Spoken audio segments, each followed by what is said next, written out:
Welcome to the Heartland Cycling Network. We have another exciting episode this evening with a very special guest, State Senator Rita Sanders. Hi, Jeff. It's good to be here. Nice seeing you again, and good to have you on the show. Now, you've been a state senator for how long? I finished my second session. Second session? Yes, and so 2 full years. 2 full years. We'll move on to the third and the fourth year coming up. Okay. Well, that seems, I don't know, are you excited about that? Has it been good or? Yeah, I think it takes 1 or 2 years to get your feet wet, so to speak, and how it all operates, and relationships are so important down in Lincoln. Yeah. And that's important to figure out. Yeah, I suppose that does take some time. So anyhow, I brought you on the show because I know you from the Bellevue Bicycle Club. You've been involved in that, and you're an avid cyclist. So you've been cycling for quite a while, I take it? You said avid cyclist. My husband's the avid cyclist. Well, I know that too. We're going to try to get him on the show sometime. I've been cycling and actually own a bike and a bike rack and all of those things regularly since probably 25 years now. Oh, okay. And before that, it was only once in a while. I didn't really have a bike I owned, so I would borrow a bike. But for the last 25 years, it's become more serious. Okay, well, that's good. So what motivates you? What do you like about going out and getting on a bike? First is to do something with my husband, since Okay. he's always on the bike. Yeah. And second, health reasons. As we get older, it's important to keep the weight off, get exercise, get off the couch. Heart disease runs in my family. Oh, okay. So it's very important for heart and stroke Right. to get up and get exercise. Yeah, good cardio workout when you get out on a bike.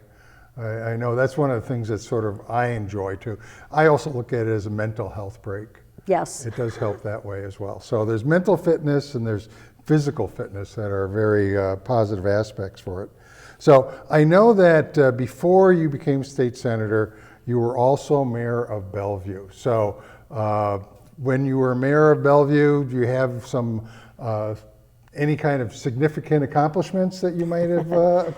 As far as the bicycle community, Yeah. yes, I think we had some mayor's bicycle rides that brought the awareness out, families out, and would get them on the bike. And people were asking for bike lanes. And Offutt Air Force Base has the largest cycling community. Oh. So every year when we have the corporate cup or the corporate Cycling challenge? cycling challenge, for many years, Offutt was always number 1 or number 2. Oh. And they commute on Fort Crook Road. Oh, okay. Come off the trail, get on Fort Crook Road, and into Offutt. Okay. So there was some funding from the federal government that really was supposed to go to another city, but they weren't ready for it. And our street, Fort Crook Road, isn't as populated as it used to be. And the government had said, the federal government, we need to narrow down Fort Crook Road because I think it's $100,000 a mile to maintain a lane. Okay. And so let's narrow it down, put bike lanes there, and use the outside lanes as bike lanes. Okay. And it was a wonderful kickoff event, and I saw people using it. We tried to have every Thursday I was on night. those, yes, yeah.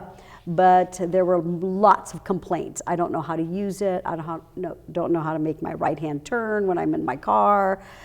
We had a great video out there. You know, bottom line is you merge to the curb and you turn. It doesn't matter what's in there, but when you merge, you're careful. It just didn't go off well. I think that's one of the things that I would like to do is make sure that there's education. People need to really understand the rules of the road, you know, for motorists as well as cyclists. You know, what should they be doing? And when something new like that happens, I guess that's probably where there's all these questions. And you said there was a video on that. It's a video. It was posted on the website. Yeah. And we had people out there.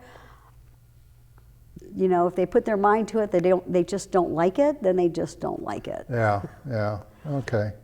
Well, as far as accomplishments, this session in the state legislature, what might be good for cycling in the Heartland area? Yeah. Well, first of all, you had a great friend in Senator Hickelman, who is now retired. Yep. And LB 813 was for funding to continue the Mopac Trail from Springfield into, is it Ashland? That connection that has to be made.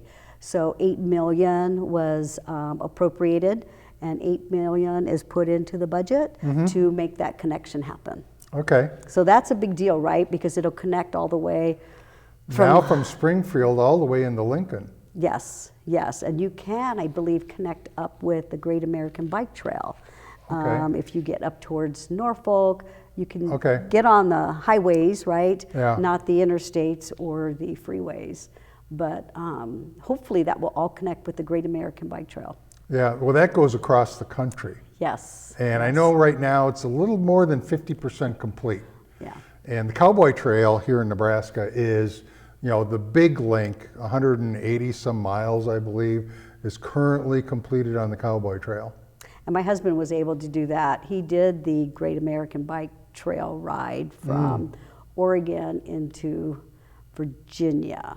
And he had to go on the roads and figure out other ways, but the places that they were connected, particularly the Cowboy Trail, he really enjoyed that. So it's a great way to showcase Nebraska. Yeah, yeah. And I know there was some talk about funding for completion of the Cowboy Trail. Did that go anywhere in the legislature this time? Oh, I think those two bills were merged together, and hopefully $8 million will make that happen. So we'll keep a close eye on it. Okay. I'd like to push for it to get done sooner than later because costs keep going up. Yeah. And maybe if we can get it done sooner than later, that will help. That'd But be keep good. an eye on that. Keep pushing your state senator. And I believe the monies go to the natural resource districts Could be, to move that along. Yeah. Okay. Well, and I know the Cowboy Trail, for example, with I don't know, when was that, 2019, 2018, where there's a lot of flooding and some washouts. I don't know, has that ever been repaired? Some of those That's sections? Or totally not in my district. I know it's not in way your up there. district, but I don't know, but I you don't- know if it's part of the NRD, the Natural Resource Project, Okay. they certainly want to do that. But they've had to rebuild our levees as well. So Yes. that was important to us to pay attention to and watch that. But Yeah. given the time, I'll try and keep an eye on that. When you say your district, where does that actually? So District bring- 45 is basically Bellevue from the Missouri River Okay. to 25th, 36th Street. It weaves in and Okay. out there. And it used to go clear south to the Platte River. Now it's Schnickloff Road in that area. So I have less of a land distance. And about north is Harrison Street. Okay. Okay. So I have more population growth in the city, so I get less of a boundary. Yeah, and I know you touched upon the levees being redone, and primarily is that what you're talking about around Offutt, the old Bellevue Loop? Right, and I think that was one of my great accomplishments as well. Although we were looking at that as far as flooding hazard, right? Our maps were redrawn, the flooding maps were redrawn, and we needed to tackle on getting those levees rebuilt. Yeah. And the funding for that was tough to find, so I probably spent 3 of those years finding the money, putting it together with the help of Nebraska Resource District. Yeah. And finally getting that signed, sealed, but the ribbon cutting, so to speak, or the groundbreaking for that wasn't until after my term. So, but I believe most of that's open now. I haven't been on it yet actually, this year. I know from within the network that I have, it will be officially opened sometime after July 1st. Okay. Well, Okay. hopefully it'll be officially open before Riverfest starts, and so we can take that loop over to Riverfest. That's the one time I do remember going on the Bellevue Loop for Riverfest, going down there and stopping and having some pancakes. That was part of the deal that I did with a group ride one time. It was very good. I enjoyed that. And hopefully in the next year, not this year, probably next year, we'll have another air show at Offutt Air Force Base. Yeah. Hence the jersey I'm wearing today, besides a fashion statement. But we had an opportunity, it was Bellevue Bike Club, probably 6-ish years ago. There was so I was still the mayor, so it would have been about 6 years ago. There was concern of the traffic on the base. And I happened to be at that meeting, and I said, well, why don't we encourage cycling? And it gave us an opportunity as cyclists to host the bike corral, to host bringing helmets to those who did not wear the helmets, because by law, once they got on the base, they had to wear helmets. Yeah. So you wanted them to continue to go on to the air show. So Okay. with the help of Julie Harris with the Okay. Bike Walk Alliance, was Yeah. able to receive a grant to pay for those helmets, and it was so exciting for the kids to receive those helmets, and for the cyclists who had the bike corral that was really just about 100 feet from the entrance to the bike show. Oh, okay. But any opportunity that you can take to educate cyclists, whether it's helmets, whether it's stay to the right, single file, all of those things, Yeah. and to automobiles, the 5 mile or the 5 foot radius is really important. Yeah, that is, and we're going to touch upon some of those things too. I know that the Bellevue Bike Club, because I interviewed the vice president of the club recently about the Ride of Silence, which is a really good advocacy outreach that they're doing that really is designed to educate and bring awareness for motorists and cyclists about the rules of the road. But also, there's been a lot of people that, have been injured or killed nationwide, but locally there's been just several bike car accidents just recently. So we definitely want to make sure everybody's aware that there are people out there riding, and there's more people riding now. And I think that's sort of, a benefit, if you want to call it that, from COVID, because more people felt, let's get out and do some physical exercise and go out and get a bike. Yeah, great for the bike community, wasn't it? Yeah. But I think with the gas prices now too, we'll Yeah. see more cyclists out there as well. Yeah, yeah. So what do you think are some of the biggest roadblocks or challenges that there are right now for cycling in the Heartland? First, I think it's the communication and the awareness.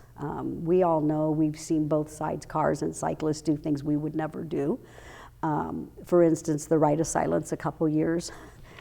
Communication is important, but you get comfortable, you're talking with your friends, and you forget to stay to the right, and that spreads out just a little bit and a little bit more. Right. And that's important to be aware that you need to stay right. Just because you do have an escort in that instance, you still need to stay to the right, don't cross over the line, and you see that happening.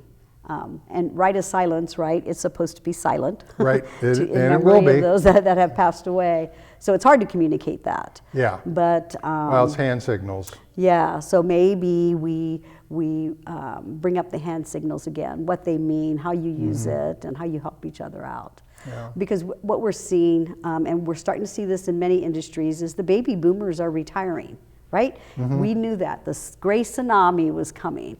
And so as we age, we're also drivers and we're also cyclists. Right. And boy, we better be careful out there, because our reaction time isn't what it used to be.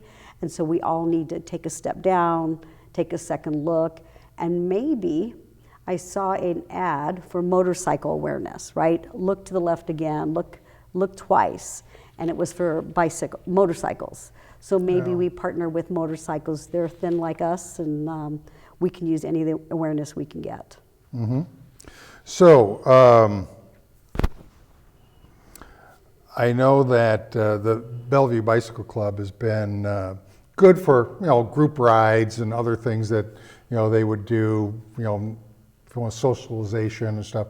But they seem to be, let's say, more upfront and out there in terms of advocacy and education. I know they have a trail etiquette brochure that's distributed at the bike shops as well as around some of the trail kiosks. So that's good. And it has the hand signals in there. So that's something that is good overall. So what other ideas do you think could be helpful to educate cyclists and the motoring community? Well, we could say billboards and TV and radio, and those all cost money. But word of mouth still in the state of Nebraska goes a long ways. So help a buddy out. Rick and I were riding with one of his friends the other day, and he was going way wide, and he crossed the yellow line. And I'm like, Bruce, take it in. And he just was complacent, right? It was a beautiful day. It's nice to be out. Yeah. And he said, well, I don't see anyone coming, but you can't hear who's behind us trying to get around Yeah. us either. So Well, and if they have an electric vehicle, you probably wouldn't hear it that anyway. too, right? As our hearing starts to go, we won't hear any of that. Yeah, well, and they're very quiet. That's one of the complaints I hear. So, so riding on the road, obviously you have to stay over to the one side. This is one of the things that we did share in the trail etiquette brochure. I've seen it, which is section 6B of the driver's manual. We pointed out, we don't put the whole thing in there because we can't, but we point people with a short code to take and go to that section so they can actually refer to what's in the driver's manual about bicyclists. You know, how they have to be on the one side of the road, but that doesn't mean that they can't go to other parts of the lane, depending upon debris and conditions, and if they're going to make a left turn. I mean, I did that the other day just going down Giles Road. You know, had to get over to the left turn lane to get over and turn left so that I could continue on. So. And cars have the same obstacles, right? So we have to take that in consideration. I think when we're on the road, we think we own the road. Whether I'm a bicyclist or I'm a trucker, it's my road. Yeah. And we have to emphasize the share the road is for both. Right. So I know that along Fort Crook Road, there are some signs. I don't remember if they're just share the road or they're the 3-foot rule that is listed in the state guidelines. But having more of those out there might help. Mm-hmm. Absolutely. And we all know, though, that the safest place so far is on the trails. Mm-hmm. Yeah. So we can do two things. One, keep the awareness going, and second, encourage more bike trails. You know, I have an idea. I just wonder, what would be, in terms of getting something into the Department of Transportation, the driver's license, let's say exam areas, you know, signs or posters that might talk about, you know, cyclists on the road and, Be aware. you know, would there be something like that? And I know that everybody gets an annual renewal on licensing their car, but that comes from the county. Mm-hmm. But is there some way that there could be like a little stuffer in there somehow? I don't know if the state would be involved in that or not. So even though we test in the county, it comes from the state of Nebraska. Right. So I think we go straight to the state of Nebraska. I'm not on the transportation committee. I wanted to, but it's not Right. the committee I ended up Okay. with. But I could certainly work with them. So maybe together we figure out what we can do. We work with the State Department, Transportation Department, and the cycling community. Because I was thinking everybody gets that renewal bill once a year. If there's something in there about cycling, you know, pay attention. You know, it's one way to educate some of the motorists, I think. Yeah. I don't know. It's a good idea. But they're postcards now instead of an envelope, right? No, You still got an envelope? Yeah. Well, Douglas County Treasurer's Office, I got an envelope. Yeah. Great, yeah. Yeah. So we'll work on that. I think we continue to communicate and Yeah. see what we can do next So if session. there's some way to do that, I Yeah. think that would be a nice way to get something in there, because everybody would get that once a year. Okay. But I think also just having that into like the treasurer's office or the exam centers, you know, a poster talking about cycling might be, you know, a thing to help educate as well. One of the things that is kind of a pet peeve of mine, okay, is cars, trucks, whatever, vehicles stopping in crosswalks. And a lot of the crosswalks aren't marked. I mean, I'll give them that. Even if they're marked, they still pull through. And one of the things that seems to be the worst offenders are the ones that are the right turn lanes. The people come up to them and they'll go through and they'll just sort of stop right in the middle to check to see if there's any cars coming before they would continue. And of course, sometimes they're just stopped there. Yeah, so it's in our manual that you're supposed to stop before the crosswalk. That's the way I was taught. Yeah, You stop and I before and then proceed through. Yeah, I think part of that also, the striping doesn't happen early enough in the spring. Okay. So I know for the city of Bellevue, we weren't striping and doing any of those things till dry, hot summer is when it's best. But we're ready to cycle in early spring. Oh, yeah. Yeah, and so trying to move those dates up. Yeah. With the Well, Department of usually the major Transportation. intersections are the ones that do get striped, but there's a lot of intersections that do not. Okay, and I'm sure it's a cost factor. Yeah. Why it's done that way. I guess I'm one, because I do ride a bike, that I come up to a crosswalk area and I make sure I look and I make sure that I stop before the crosswalk. I don't proceed through it at all. You're conscientious. Yeah. Driver and I'm rider. probably one of the few, maybe, I don't know. But because I do ride a bike and I'm cautious, and I just want to make sure that, I'm not causing any kind of issues. So, okay, what steps can, citizens and cyclists, motorists, can they take to increase safety awareness on the state level? Yeah. I think it's great to have someone down there that's a cyclist, because you're one vote, one voice. Right. So you do have that one voice, one vote, and Senator Hickelman wrote me a little note hoping I would take over his position. Okay. Well, and I he know understood Bob. it as well. Yeah, I've known Bob for years before he even became a state senator. So. And so I think it's important you have an actual cyclist down there that knows it, rode it, and understands it. Yeah, are there any on the transportation committee? So I don't know, I haven't looked at that list. I think things are changing next year. Okay. It does change every 2 years. And so we'll look at that and see who's on the transportation committee and try and identify them. Yeah, okay. And of course, I'll be asking to get back on the transportation committee, yeah. but they kind of like me on education committee. Okay. I asked for the military government veterans committee, and so I'll stay on that. But I can weave my thoughts into those committees and find out who are on the transportation committee and build that relationship and maybe get them out to cycle. Yeah. I just think that it is another form of transportation, and there are more and more people that are going out there. And I've noticed personally more e-bikes that are out there. Yeah. Yeah, they're becoming very popular, and I'll admit, I bought my wife one, okay? I ended up buying one too. I figured if she's got one, I need one, and that we can go together and ride. And she is enjoying it. Yeah. And hopefully you'll see more. I didn't know the e-bikes would have taken off as well because they're so expensive. But they are taking off. It's a great way to see whether you're going from your house to the grocery store or to the park.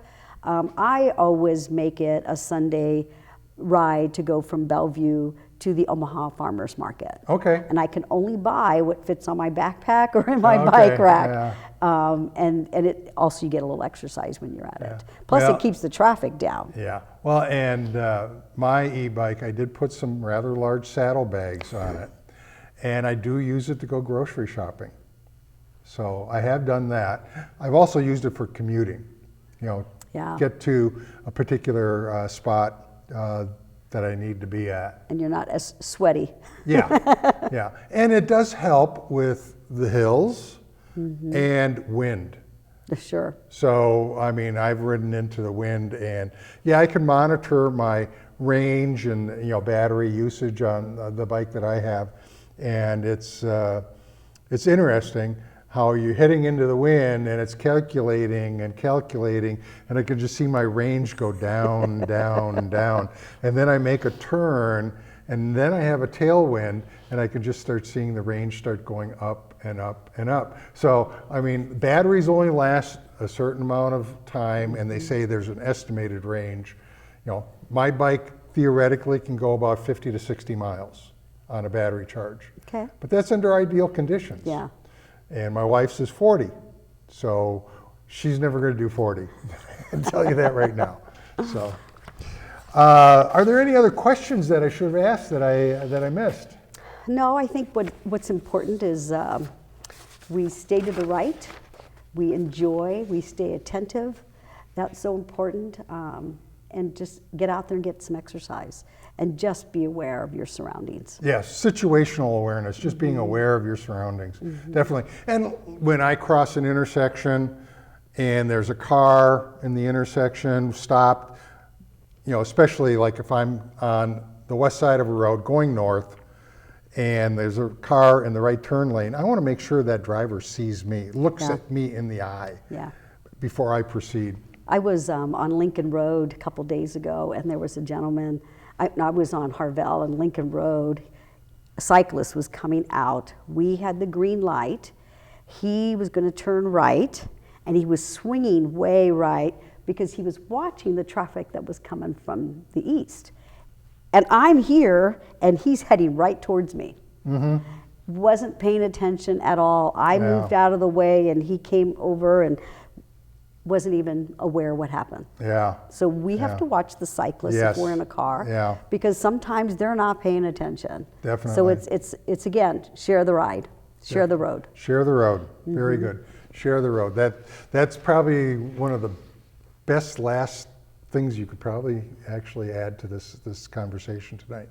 So anyhow, I just want to remind everybody to tune in to the show and pedal on.